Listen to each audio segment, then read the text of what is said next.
తెలుస్తాం ఆ రోజున. పీటీ వారెంట్లు కూడా బెదిరించాలి సార్. పీటీ వారెంట్లు కూడా ఇప్పుడు ఈ కేసుల్లో జరుగుతున్నంతగా గతంలో ఎప్పుడు జరగలేనట్టుంది, అంటే జగన్ హయాంలో కానీ అంతకుముందు కానీ. అదే అనేది పీటీ ఒక మనిషిని ఎలా హింసించాలి చట్టబద్ధంగా అన్నటువంటిది వీళ్ళు పిహెచ్డి చేస్తున్నారు. అది ఇప్పుడు నడుస్తోంది అంతే, అంతకు మించేం లేదు. అంటే ఈ టెక్నిక్ అప్పుడు తెలియలేదేమో జగన్మోహన్ రెడ్డి గారి ప్రభుత్వంలో ఉన్నప్పుడు. ఒకటి ఎప్పుడైనా సరే మనం ఒకటి నేర్పితే మనకు ఇంకొకటి నేర్పుతారు కదా, అంతే. అది భవిష్యత్తు తెలుస్తుంది.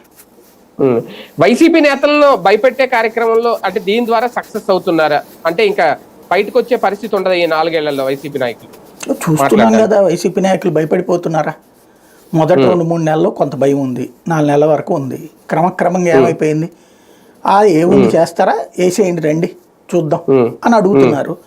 ఇప్పుడు నిన్న ఆ విద్యకి సంబంధించిన ఉద్యమం చేశారు కదా, వచ్చారు కదా రోడ్ల మీదకి, రావడం మానేలేదు కదా.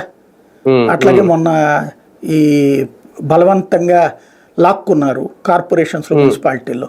అది కూడా ఏదో జెన్యూన్. ఇదివరకు ఓ 4 ఎమ్మెల్యేలు అటు వెళ్ళినప్పుడు అది కూడా వాళ్ళంతటా వాళ్ళు వెంటబడిపోయారు అక్కడ, వాళ్ళ అవసరాలా ఏంటనేది. అలాంటి దాన్ని కూడా వాళ్ళ దాన్ని ఏమంటారు, బాధ్యత లేదు, లేకపోతే దుర్మార్గులు ఇట్లాంటివి రాసుకొచ్చారు. అదే అట్నుంచి 4 వస్తే సన్మార్గులు కరెక్ట్గా